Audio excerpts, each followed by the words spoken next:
White guys. Wow, wow, wow, wow.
Stop that.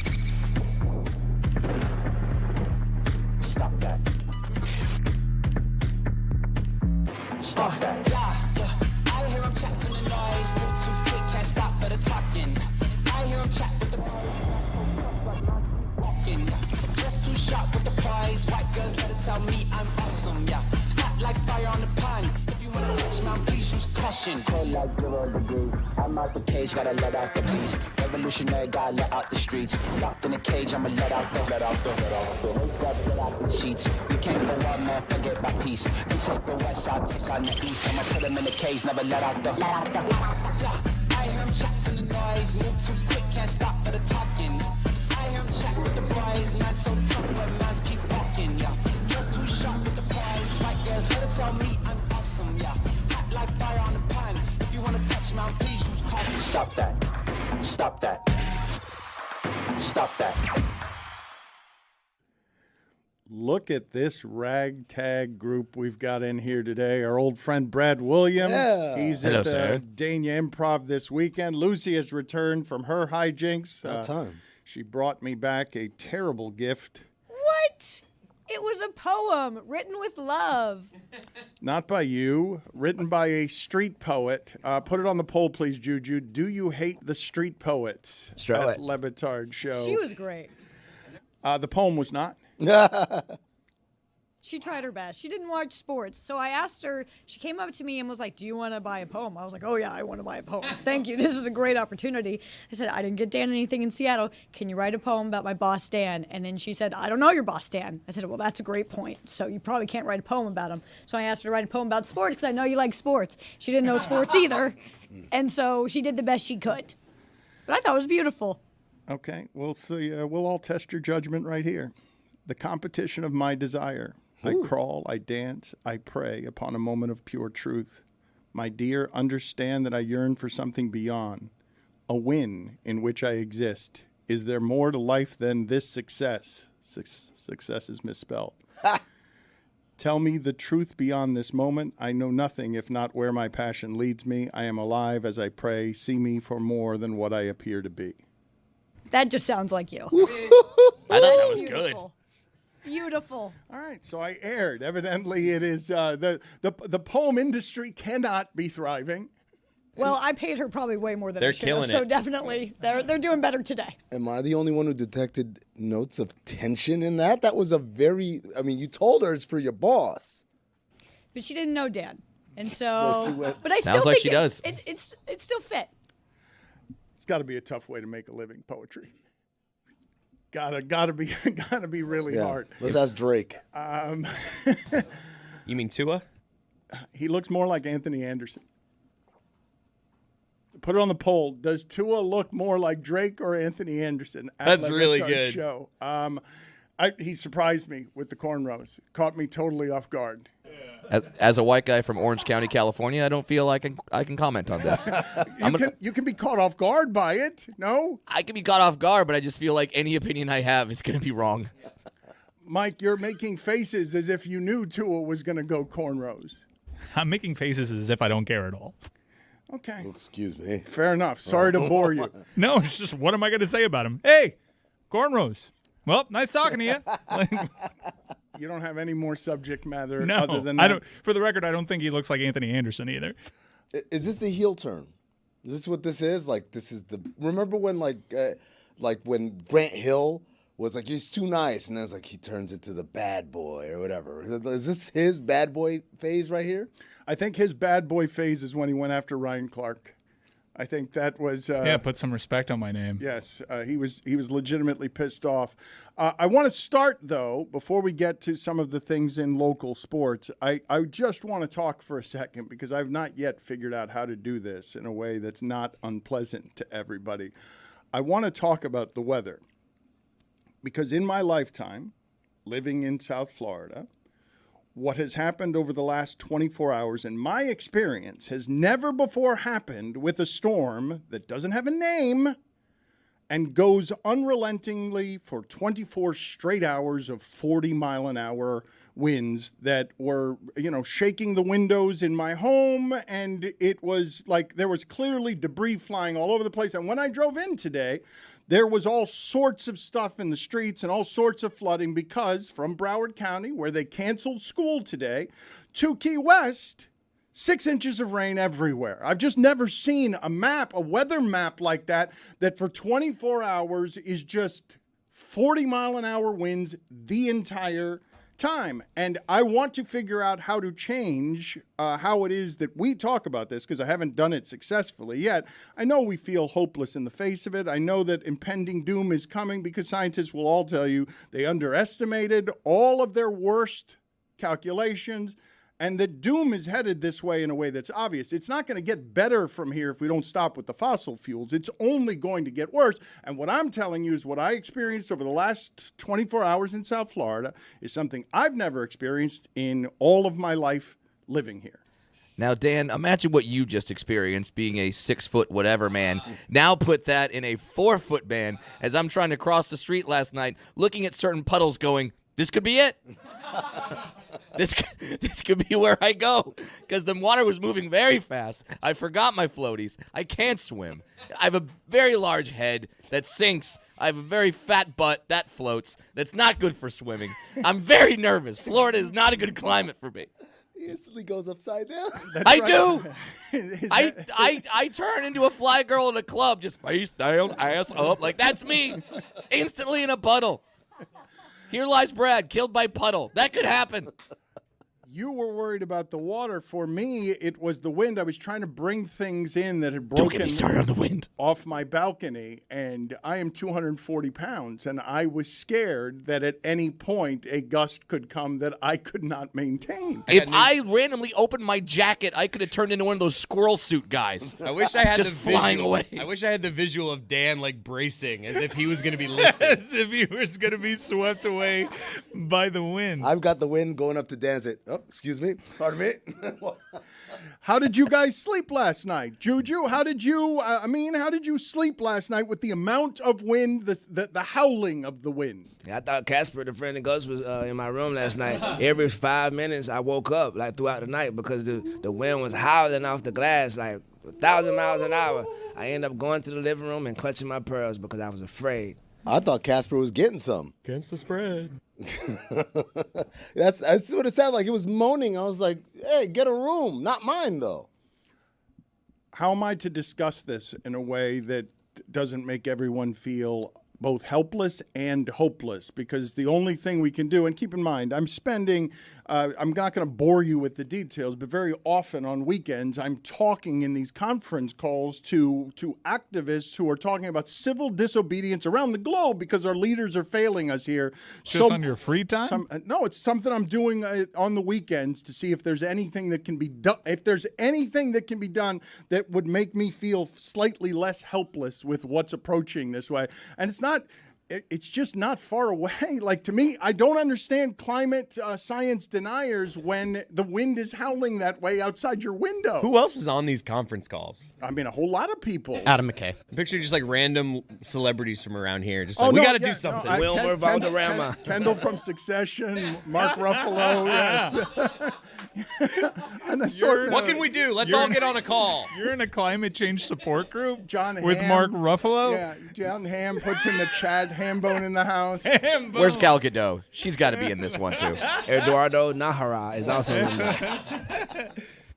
So no one has a way for me to discuss this. I mean, think we're doing it. Nah, I pacify myself by saying, hey, hurricane season was pretty chill. Sure, we had a blustery storm, but that's happened before. 2000, the no-name storm, that did more damage to South Florida than most hurricanes had brushed against it at the time. You know, we're all going to die. Hurricane season was pretty chill other than that loss of Georgia Tech. Yeah, exactly. Pretty bad. The part, Can I just get some floaties?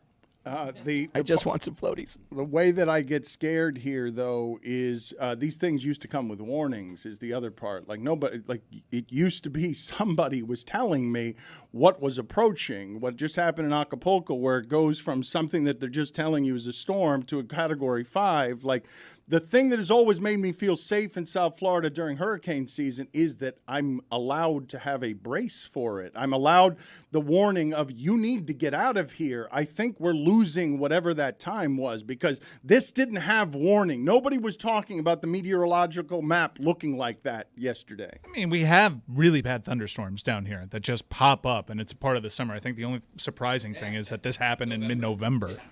But, I mean, that's what happened last night was no worse than your very rainy thunderstorm season down here in South Florida. The wind part was normal? No. Yeah, down here in No. downtown, you haven't, when you've been saying with us doing the show, you haven't really been downtown for a big thunderstorm. The wind tunnels here are insane, which is why that book fair just got totally leveled over there, because the wind over here, when it's going through all those buildings, goes like 5 times faster than it actually is. That is true. What is unusual, though, Mike, and what I haven't experienced before, is it going for 24 hours straight. You're talking about wind tunnels downtown. I'm talking about off the water on the beach where it's 24 straight hours where it doesn't let up. That's not something I've seen before. that was surprising, and that I can only draw a comparison to that to the No Name Storm, which did far more damage in terms of flooding. That was a really wet storm.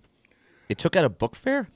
Yeah, the book fair. An outdoor book fair. Perfect timing. Not a good time for books in Florida. That is a sign from God, folks. Also, Stugotz was out there celebrating because he loves the destruction of anything that is books and reading and information and learning. I don't believe that Miami Beach, I used to laugh with people at the idea of Miami Beach has one bookstore. I don't think that even exists anymore. I think the one that was there is Hustler? gone. The bookstore over here, or the book fair over here, people aren't reading as much, correct? The book fair has to have taken a hit they did beyond set the up weather. shop right at a college. You would think that that's the audience. I need to make a formal apology to Mike Ryan. I've discovered the world of audiobooks now. Oh, my God. Oh, why haven't I been doing this? Look at you, so well read now. Walking around, just listening to the book. Yeah. No, this is amazing. An intellectual. Yeah. What have you read recently? Oh, just stuff on Spotify. Little Spotify audiobook action. Now it's free, so if you got Spotify. I'm almost done with Heat 2, and that one's taking me a good 8 months. Damn. How long's that book? I mean, we made the playoffs and finals in both sports, so I kind of lost track. But the guy, the voice talent that does the fake Pacino, and that is incredible. To answer your question, no, people don't read anymore, not just because of the magic of audiobooks, but also because people are reading on tablets and on phones. People aren't buying physical books anymore. And if they do, by the way, they're not going to a bookstore or a book fair. They're going to Amazon. They're getting it delivered, sometimes same-day delivery. Again, why are we mad at Jeff Bezos? This guy's amazing. I know he's done awful things to awful people, but look, he makes my life so much easier. And if I don't like it, I send it back, and sometimes he says, keep it. I'll give you your money back. Pride of a Lion now available in the bookstores everywhere. I know he's done awful things to good people, or an awful lot of people is what I meant. Okay. Yeah. Well, that you skipped over that part. Yeah. In terms of evil billionaires, I got a lot of people. He's lower. Maybe he doesn't even make the metal scene. Hey, my first 2 specials are streaming on Amazon Prime. Fun Size, Daddy Issues. So you can go there and watch those if you want to. Got Elon. People feel some kind of way about Bill Gates, Jerry Jones. No, he's not top In terms 3. of evil billionaires? Top 3? No, get out of here. Go ahead and see if you can put together a list with the help of the internet on evil billionaires. I'm assuming some dictators. Putin and an assortment of oligarchs are probably in the mix there Stugotz. To get some evil billionaire credits. Locally in sports here, while we have Amin, who will be leaving after the first hour and then returning, I did want to talk about some Miami Heat basketball and the idea that the Miami Heat seem to play, and I understand that the schedule recently has been filled with bad teams, but sample size isn't small. I mean, that the Heat have decent success whenever Tyler Hero is out. That's not a thing we're making up. I know for a long time, Bill Simmons, I think, invented the Ewing theory, which is your best player leaves and your team is still sort of good or can on occasion look better than when your best player is there. And it's a bit of a confusion. But Tyler Hero, when he's out, the Heat have made the finals twice, and they just ran off 6 straight games. Explain to me what's happening there with your expertise of why it is that when Tyler Hero misses some time, we've got a sample size that suggests that the Heat are pretty okay. Just a quick correction. They did make the finals in the bubble with a healthy Tyler Hero. They made it to Game 7 of the Eastern Conference Finals 2 seasons ago when Tyler was hurt, and obviously the NBA Finals last year. Thank you. I think, to my eye, defensively they just get a lot better. But offensively, they do struggle. That's the part that I think people gloss over. If your math is just wins and losses, binary, 1 or 0, then it's like it's easy to come to that conclusion. But the reality is this is still, even with this 6-game winning streak, one of the worst offenses in the league. Not just overall, but in the half court, they're 24th in the league in offense. They're just not good at scoring points. And now we're going on 2 seasons of this, of they're not good at scoring points. So there's no world where you can tell me we're better without one of our best offensive players for a team that's starved for it. The thing with Tyler that's interesting is they went 7-8 in last regular season. Push through. They went, yeah, I got it. I'll get it. $5. They went 7-8 last season without him when he didn't play in the regular season. You get to the postseason, and you get one of the all-time great individual performances in the history of the league from Jimmy Butler to beat the Bucks. You're better than the Knicks because the Knicks were not actually that good. Mm-hmm. And you only beat the Boston Celtics in large part because Caleb Martin went crazy. You had a guy step up and nearly win the Eastern Conference Finals MVP who played instead of Tyler Hero in that respect. But I would make the argument that the reason the Heat didn't go to the finals the year before is because Tyler Hero wasn't playing against the Boston Celtics. Their offense struggles mightily when he's not there. He's their best creator for others and for himself as an isolation player. And yes, they're winning games without him in the regular season. It's a shame that last year's playoffs sort of confirms a false narrative because you had some of the greatest individual performances of all time. This is what the Heat scored game by game against the Nuggets in the finals. 93 in today's NBA, 93 points, right? 111 points, that was the win. 94 points. 95 points. And in an elimination game, 89 points. It's all good. Everyone's like, defense wins championships. You also have to score. It's not one or the other. It's a balance. And so, yes, you can say, hey, we held the Nuggets to 94 points in an elimination game. That's great. We scored 89, though. It's also better than most teams did against Denver the last 3 years. Sure. And it wasn't enough. Sure, but we scored 89 points. We scored 98 points per 100 possessions. This is atrocious. It's atrocious by any metric, but it's atrocious by the standard of today where offense has all the advantages. You still, and by the way, that number's inflated by a Jimmy Butler heater that happened at the end of that game that was over with like 5 minutes to go. It is an interesting narrative, though, because I think the evidence is beyond circumstantial. They've never had a win streak like this over the last couple of seasons, and they made an incredible run of form in the last postseason. These are all without Tyler Hero, so I don't think that you can ignore the talking point, although you guys are pretty convincing. For me, with the recent run of form for Miami has a lot more to do with the opponents. Depending on your thought of the Los Angeles Lakers right now, I think they're a game over 500 or maybe at 500. The best win on this recent streak is probably Atlanta, right? They're beating up on bad teams. Atlanta's not something that you go home and put on your fridge. Right. Beat Atlanta. Right. I think when you apply the context of who wasn't available to them in Atlanta, then you can talk yourself into it being a more impressive victory. So I think this probably has more to do with who they're playing than Tyler Hero. This part is fair. Obviously, you always have to look at the schedule, but I would say to you, okay, because I don't think it's fair to do this. Winning road games in the NBA is hard, and they had a tough stretch that they were starting. After starting whatever it was, 1-4, they had like 17 of 19 days they were going to be on the road, and they won all of them. So, like, winning all of them, bad teams or not, winning all of them went from you were yelling and screaming that they're not even going to make the play-in tournament to they went to third in the East by winning all of the road games. The thing that also matters here is that the role players have stepped up. Duncan Robinson's playing the best basketball we've seen him play in years. We've talked about it on the show. Josh Richardson has played a lot better than he did in those first handful of games.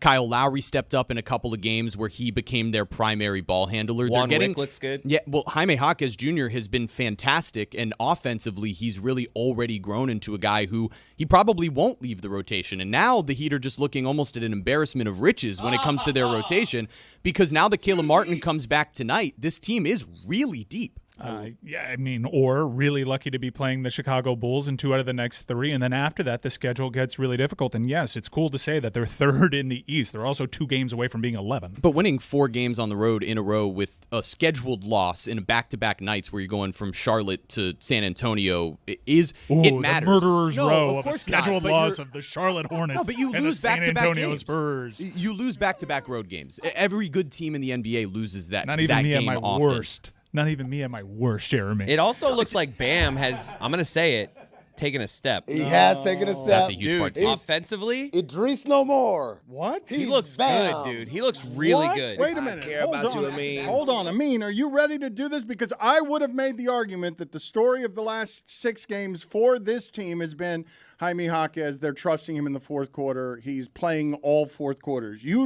But if you're here to tell me that Bam has taken a step, if you're here to tell me that Amin is willing to call him Bam again, I will say that is the biggest story with the Heat in the last 6 games. It is small sample size theater, Dan. I'm going to admit to that. I'm a patron, but I think this is real. I think he's finally made that leap of understanding of, I have to do it every night. And that's the burden of stardom. It's not I'll do it when I can or I'll do it when you need me to. So I do it every night. That's what we pencil in.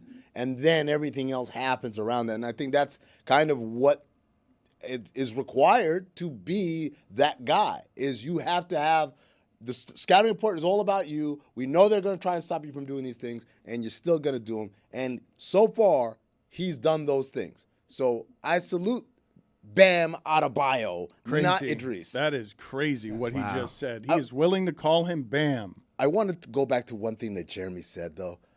Embarrassment of riches. Thank you. I always love that term because I imagine someone sitting in a room full of gold and, platinum. Josh Richardson over here and Jaime Jaquez. Haywood Highsmith. And then Haywood's been nice on defense. No, You haven't been watching. I'm doing the thing where I do every year where there's a role player where I'm like, well, there's $15 million right there. We did it again. You got a guest who comes in and say, hey, Jeremy, how's it going? Like, oh, please don't look. It's such a mess. I just have too many riches here. I'm so embarrassed. If you don't think that that's how Eric Spoelstra feels right now, I don't know what to tell you. Oh, let me move my Cole Swider. Sorry, that's just laying there. The thing that Mike is saying that is funny is I, too, am imagining treasure chests and pirate booty and baubles and a magic carpet and Haywood Highsmith. And it is embarrassment of riches is slightly overstated when what you're doing is just going through the Heat bench. He absolutely locked down LaMelo Ball after bothering Victor Wembanyama the night before. We are not slandering Haywood Highsmith The here. riches are 2-way contracts. I've been on the Highsmith train for quite a while. Last year, I said, Spo, why you stop playing him when he was one of the few effective people in that finals? You remember when he scored 18 points in the NBA Finals? That was crazy. One of the strangest flexes in the history of this program is Amin saying he was the first on the Haywood Highsmith train. Wasn't the first. I was early, though. I got my seat nice and early. Okay, but embarrassment of riches, I think of the Golden State Warriors with Durant. Not Orlando Robinson. Thomas Bryant looks like a genie. Like I could see rubbing a bottle, and Thomas Bryant comes out. He don't look like no damn genie, like Kazam. That's what you're doing there. Hawkins looks more like a genie if we're doing this. Wait, what are you doing? What are you? I rub a lamp and Jaime Hawkins We haven't comes even out. That's what I'm mentioned doing. Kevin Love. Oh, the riches. Caleb Martin comes back today, guys. Steve Martin also. was a prop comic. Like many, Don't he mind the R.J. stops Hampton. listening when Jeremy's talking.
All right, I'm feeling slightly less crazy now as I read about this because we got 80,000 people here locally without power this morning, and the winds were in Miami Beach and Dania Beach 75 miles an hour, and That's named storm stuff. Key Largo was 86 miles an hour. Whoa. I knew so when I say I was worried on my balcony, like I was not imagining this. What I was looking as I was watching all these things fly by. And what are your measurements? I'm 240. OSHA violation. Come on. Just whisper. Really, what are you? You want to get a scale? You can go find if you can find a scale here. I'll step on it. No, That's Dan's version of look it up. Do we not have a scale here? If somebody has, Get a scale. Surely somebody will have a scale here, and then we can embarrass me as a fat liar. We do have a scale, and don't call me Shirley. A big fat liar is what it is that you could literally call me by bringing a scale. Well, Okay, Paul Giamatti. we just had different experiences with it because I live more westward, inward, and I wasn't getting that kind of wind. So I'm stunned to find out that there was 85-mile-per-hour winds in the Keys. No, I saw on what I saw on my way in was just a bunch of trees in the street and garbage in the street and things that had collapsed, like just fences and stuff that had collapsed. It felt like driving after a hurricane that we get down here. And again, the thing that's strange about it to me is these things have always had warning. They never catch us by surprise. You saw Jaylen Brown dribbling with his left hand in the street? I'm seeing that an average person, so we got to remember average person, can be moved by 67 miles per hour wind. An average car can be moved by 90. This is terrifying to me. 67 miles. What the hell? Oh, my God. Oh, a strong fan is going to send me across the room. Brad's in orbit. Oh.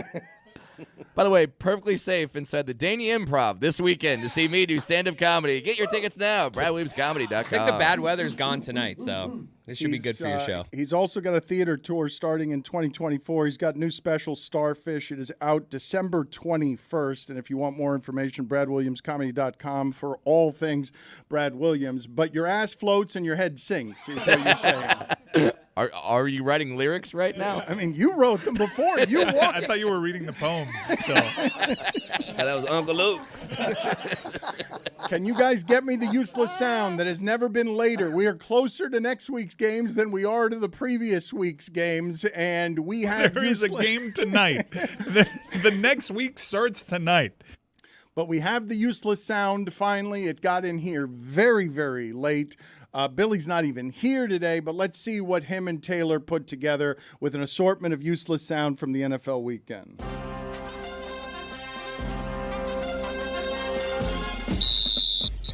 You know, the most important thing for us, man, I wanted us to play fast, physical, and violent. And I did feel that way in all three phases. We made the necessary splash plays on defense. I say all the time at halftime, you're winning, losing, or it's tied. I think he's played well at times, and then at times he hasn't. Our guys, fought their tails off to give themselves a chance, but you can't keep digging yourself into these holes and think you're going to be able to come back all the time.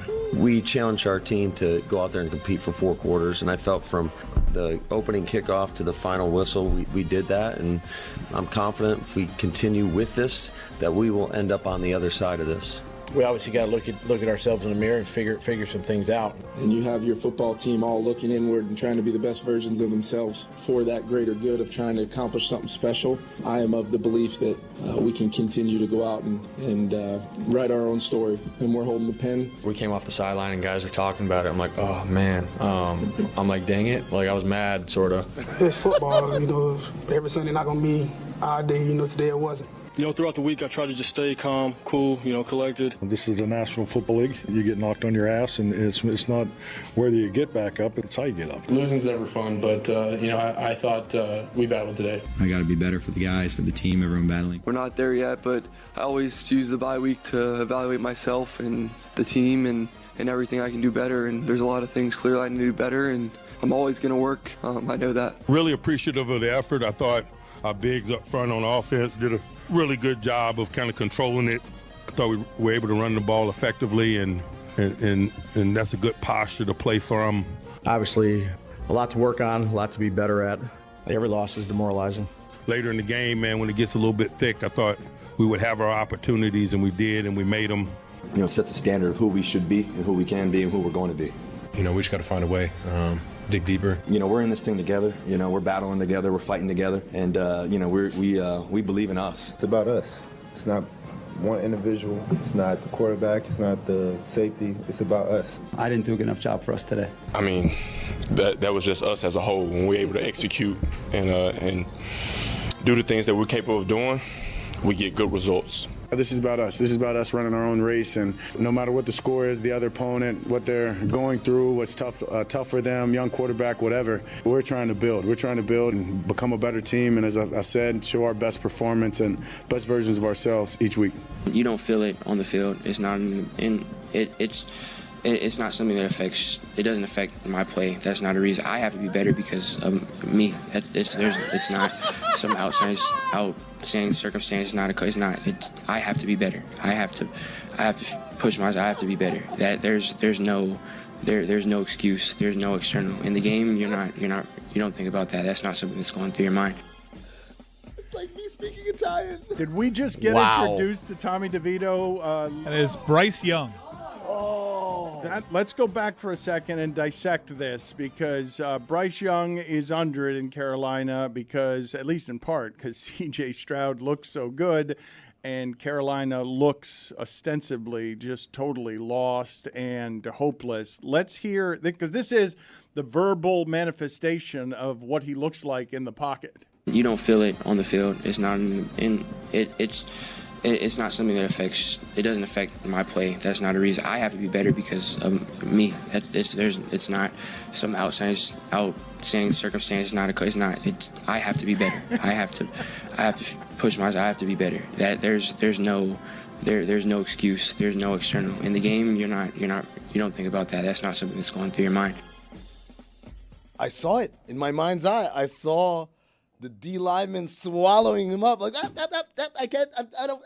He should have been sacked in the middle of that as he stutter stepped, and if somebody giant had run into the room and just tackled him, it would have put him out of his misery as he tried to keep making more reads. One more time on this, because this is some real big time NFL stammering. You don't feel it on the field. It's not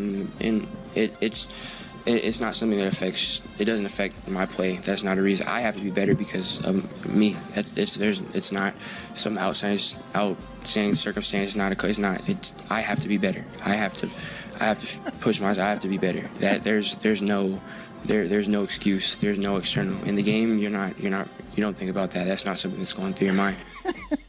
Very relatable. I do feel, yes, it felt like you reading, but it's also the way I would talk in regular life after I left the stadium if all of those people were chasing me the way they're chasing Bryce Young. They sounded like they were chasing him in the press conference. You think if he closes his eyes, he still sees them?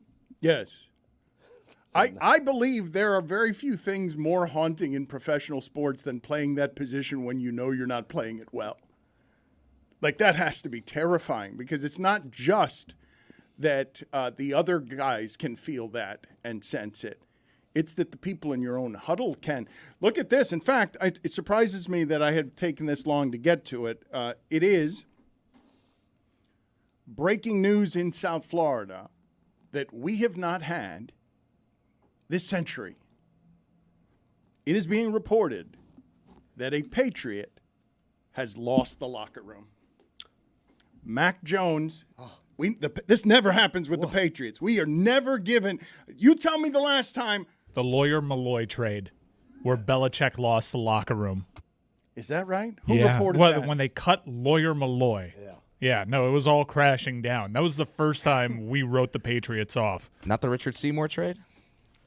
The report here is, and I want to get it right, who it is that's reporting it, because you're getting the schisms in the locker room. It's Andrew Callahan is reporting that the players, this is the report, players are done with him. That Mac Jones is going to third string, and that, and God almighty, can you imagine? Think about what I was just saying about the worst thing in sports is being the quarterback who knows he can't play, and everyone around him, as the swirl is happening, knows he can't play. But there is a step that's worse than that. You come right after Tom Brady. An article from 2003. Four-time Pro Bowler refused pay cut. And here's a quote from Teddy Bruschi. Has it ever been this quiet in here? I don't think it has, linebacker Teddy Bruschi, Malloy's roommate in 1996, said in the locker room. I think shocked is the word. You sort of just shake your head and ask yourself, why? Bruschi is on the record on ESPN saying Belichick should walk away at the end of the year. He is saying win 7 or 8 games this year, which is not possible, really, with that team. They're at 2-8. And walk away at the end of the year. And now people are talking about whether or not he will survive the year, whether he'll be fired or not. But when you've lost Baghdad Bruschi, I've told the story before. Mike's told the story before. This happened at ESPN. They were furious. The NFL people were that we were calling him Baghdad Bruschi, and then they asked Mike Ryan, "Why do you call him Baghdad Bruschi?" That's how it happened. They were mad because he was a minister of disinformation for the Patriots franchise. But when you've lost him, when he's saying Belichick needs to walk away, I had to give someone a dissertation on Operation Iraqi Freedom. No, wait. So we went to Iraq and there was no oil there? Yeah. Look, even Rob Gronkowski is joining the fray. He says Mac Jones should request a release and then sign with the Browns. It is over in New England. Gronk is going the opinion route. Gronk has also said that Stephon Diggs, he's like, what are you mad about, Stephon? You're the number 1 receiver. What is it that you want out for? And he's saying that he's leaving Buffalo after this year. I did not have Gronk in the opinion lane. Gronk has spent his entire career not saying interesting things. What? He does. I mean, normally the only opinions I trust Gronk on are like, what size keg are we getting for the party? Remember when he gave us the term "specie man"? He always says interesting things. Come on. Forgive me on the hot take. He does say, yes, forgive me. He says funny things accidentally, funny things on purpose, but hot takes haven't been Gronk's thing. He doesn't give you strong opinions on, since when? On other players and what it is that they're going to be doing? You never asked. The sexy bodies. Yes, he's good for the sexy bodies. He's good for the specie man. Did you see him do stand-up? Oh, no way. This is the worst stand-up clip you will ever see in your entire life, Brad Williams. Am I correct or not? You are not wrong, Juju. Don't look it up, guys. Blake Griffin is good, though. He's legitimately good at stand-up comedy, correct? Blake Griffin is good. I mean, he's a hybrid. He's a basketball player. He's a redhead. He's a stand-up comedian. He's everything. It's hard to believe that I wouldn't think that Blake Griffin would be good at that. Oh, he's incredible. I've seen him. Jeff Ross gave him the highest praise. We talked to him at the Comedy Store. The Hakeem Nicks laugh. Nikki Glazer's joke about Blake Griffin is still one of my favorites. Blake Griffin looks like a printer that ran out of black ink.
Hey, today's the final day of our Miller Lite sweepstakes, where you can enter for a chance to hang out with us.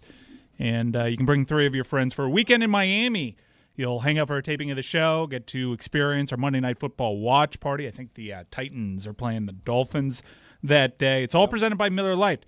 Enter right now. It's the last day to enter. Enter at MillerTimeMiami.com. No purchase necessary. Open to legal U.S. residents age 21 and older. Ends today. Once again, it ends today. See all official rules at MillerTimeMiami.com.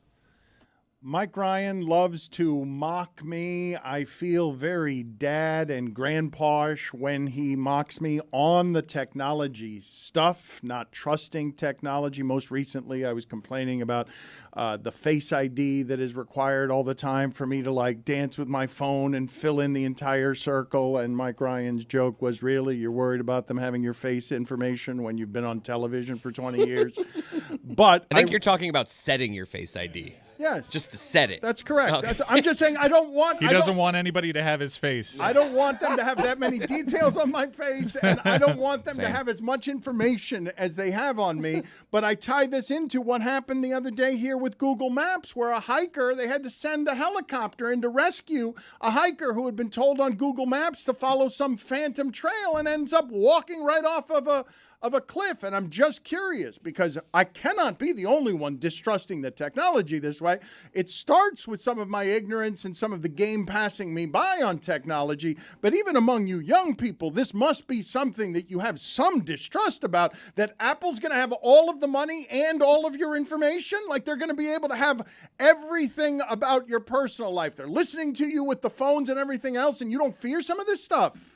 I'm not worried about them having all my information, because I grew up as a kid on the internet, and I know I willingly gave out a lot of my information online. Like, as a young kid, I was definitely the one that was like, I'm going to win my family a cruise. I'm going to do it. I'm just going to give them all this info. So they already know everything about me. I don't trust the maps, though, because I'm a walker, and the walking maps are terrible. Like, I was in Charlotte a week ago and Seattle, and I couldn't walk anywhere because it would take me the wrong way every time. And it's very stressful, so it's not good for walking. But outside of that, they already have my information, so I'm not going to stress about it. Define wrong way.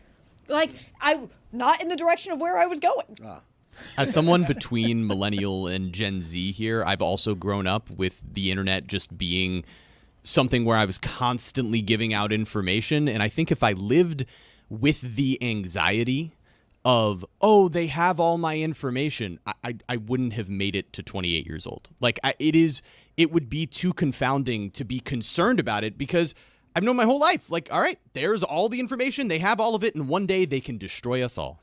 We have been doing this for a generation of people. For 2 decades, we've been doing this. And I want to ask, because different people are going to have different experiences with what it is that I was saying yesterday about social media, which is, I want to believe that people are good. I have daily interactions all the time that suggest to me that people are good. And I can't tell on social media whether people are a more honest version of themselves, so therefore people are actually a lot crueler than I experience them to be when they can hide in anonymity or the disguise, or are they a more honest version of themselves on the internet, where they are people who are so angry by life circumstances that it feels good to them to tear down others? I'm genuinely confused. When I say, or when I endorse that Chappelle says Twitter's not a real place, I do so because it comforts me to think the people I'm running into can't actually be this awful with their judgments and their cruelty. This has to be a distortion, an exaggeration, a need for voice, a need to be heard, a need to have your anger expressed. But is it that people are actually worse than I think they are on the internet, or are they a more honest version of themselves on the internet? I think a lot of it is fronting. So when I was in college, I did like my senior thesis because I got cyberbullied a lot. And I was like, well, this is an easy project. So I reached out to people online who had sent me very mean comments. And I said, hey, I'm going to give you this. It wasn't my actual phone number, but a fake phone number. And you can call me and you can say whatever you want to me. I will let you do it. I just want to know why you said the things that you did. 90% of the time, they would block me. They would be like, screw you, I'm not going to do that. But I finally got one person to agree to it. And they were not, like, they didn't even send me something that mean. And it started off the conversation of them being like, yeah, I don't regret it. I'm glad I said that to you. To 15 minutes later being like, I'm so sorry. I will never do that again. My daughters look up to you. I was like, well, that came out of nowhere. But I think it's something that you just are like masked by this veil. And so I don't actually think people are that bad. They just think they can get away with it. And then when you give them the opportunity to say it to you, they never do. The shield of anonymity is very real. This happens when I'm doing stand-up all the time, and I'm doing a joke, and someone just yells some stuff out, and I go, what was that? And then I hear silence, because that's when it's quiet. They're like, oh, it's not TV. This guy can hear me. And like, dealing with hecklers is like, now you take that Twitter world, and now you go into the real life, where now it's like, okay, now you can get called out on it, and when you can, that's when a lot of people back off. It makes sense that this as an entity would take away humanity, that the moment a human appears as a human, then everyone has to go back to human behavior. But I am so proud of the job that Juju does representing us on social media, and I worry about Juju's general mental health because spending that much time in that acid pit, I don't believe is good for anybody. And I have conversations with Juju all the time where I'm just worried about him because I don't think it's a good place to spend an addicted amount of obsessive compulsive time. I think it's poison in ways that affect mental health that we will know 20 years from now that we don't even understand now because all of us are so comfortable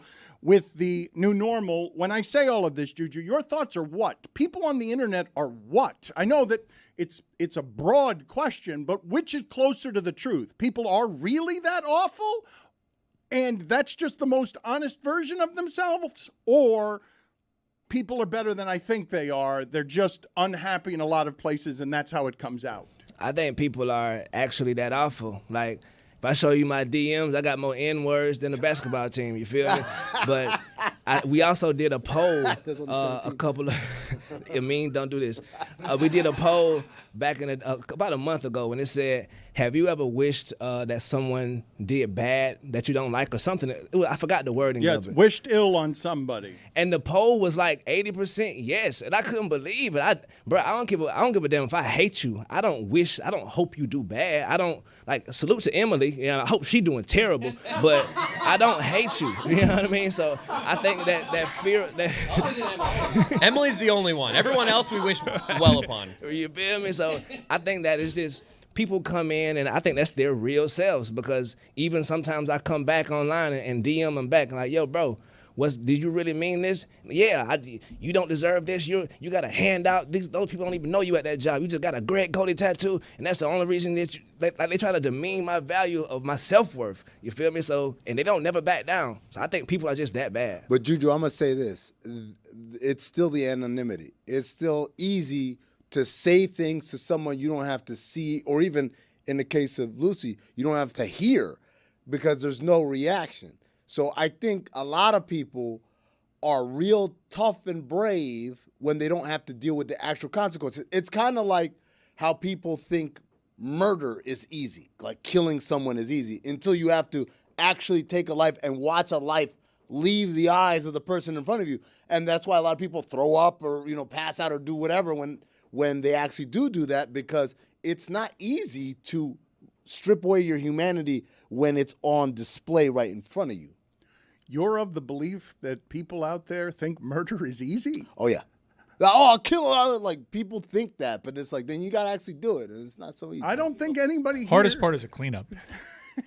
Nah, I know a lot of rappers who think it's easy. You know what I mean? I've been a lot of places where people think it's easy until something actually happened, and you have to show somebody something. We can ask Witty. Well, I found that the dismemberment is the hardest part. Yeah, just get a pig farm and take the teeth out, get a pig farm, it'll be done. Yeah, the old Silence of the Lambs sequel. That's how Hannibal just fed his enemies to pigs. That was a prequel. Transition. No, the Hannibal one. Oh.